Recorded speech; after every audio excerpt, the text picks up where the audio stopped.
racing, boys! Let's go racing, boys. Let's go racing, boys. Oh, yeah! He's got it! 48! His third Las Vegas victory in a row. Can you say three-peat? Cha-ching! Love it when it's four wide. Love it when it's fast. Love it when the leaders cross the line is moving past. Love it when they're making lots and lots of noise. Can't wait to hear the W say. Boogity, boogity, boogity! Viva Las Vegas, boys! Go Let's racing! go racing, boys. Let's go racing, boys.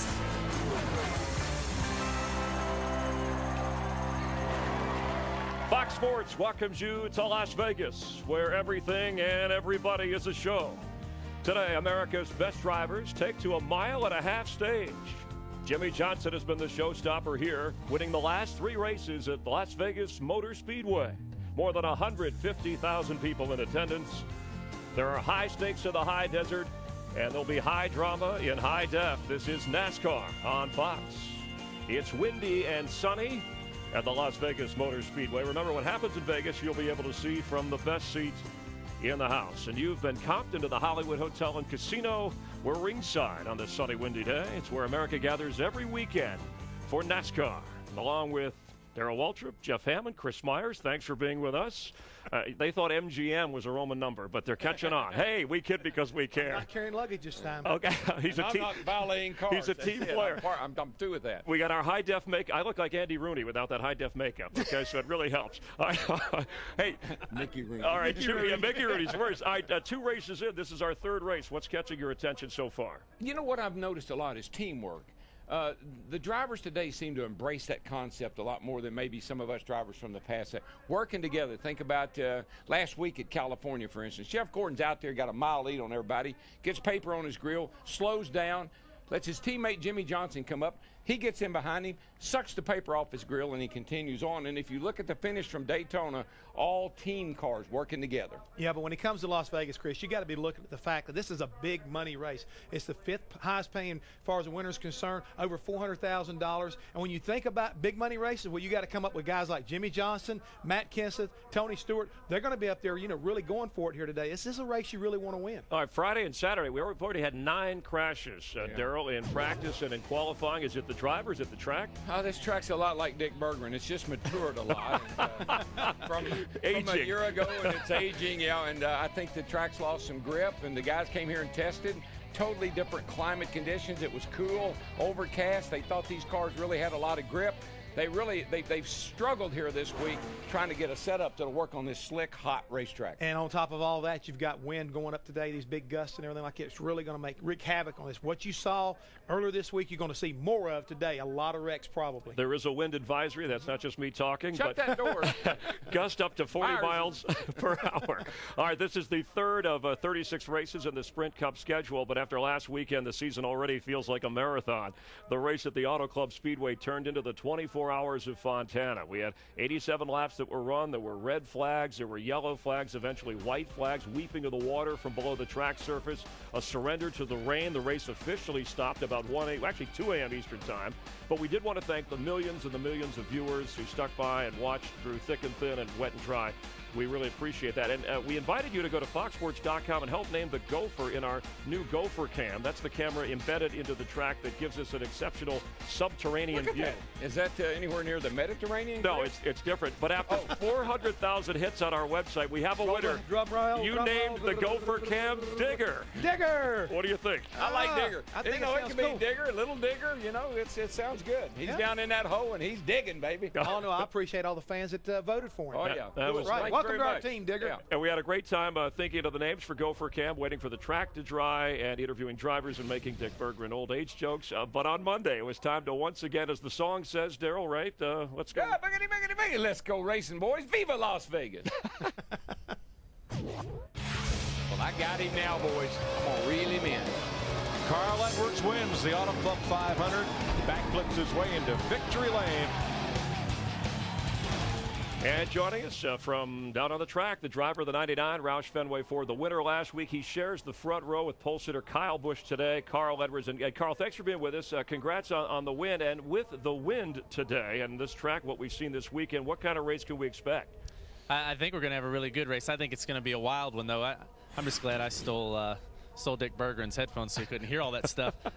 He's over there just smiling like this must be great. But no, it's going to be a wild race. You know, the wind is real high, like you guys talked about. It's going the exact opposite direction it was yesterday. So I don't know exactly what that's going to do to turns 1 and 2. But, you know, like you said, it's slippery. I mean, you really got to drive these race cars. It's going to be a wild race.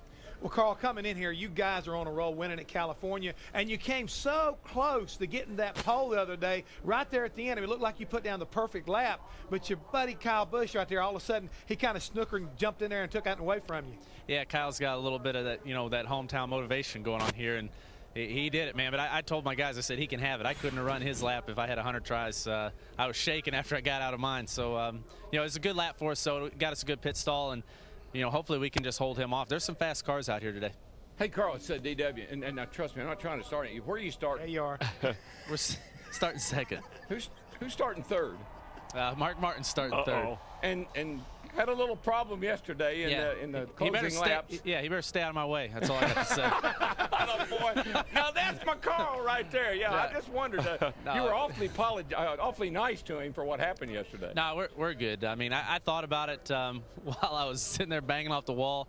And I thought, man, I can't think of a time when Mark Martin wrecked somebody on purpose. He had to do that as a mistake, and he called me right after the race, and it meant a lot what he said. You know, Victory Lane told his guys, hey, don't, you know, we can't celebrate. That ain't the way we win, and that meant a lot. Mark's a heck of a guy. That's why we wear helmets. I mean, we're racing, and you know, if I thought it was intentional, I'd have been mad. I know it wasn't intentional. So no carryover. No carryover. Quit it, Darrell. Hey, quit it. You know, if Mark's leading off turn 4, you know, and that's it checkered, you never know.